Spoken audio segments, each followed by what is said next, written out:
Not sure of the destination just yet. All we know is we're going to Little Rock. We need to make sure we're doing those DOT and ocean-free flights on our bucket.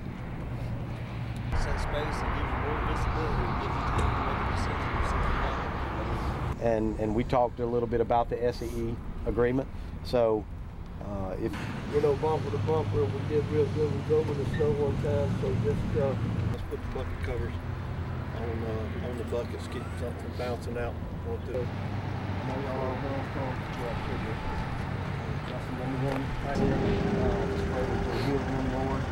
got to just pray for the people who got the power. Just be with them and just pray that they can get it.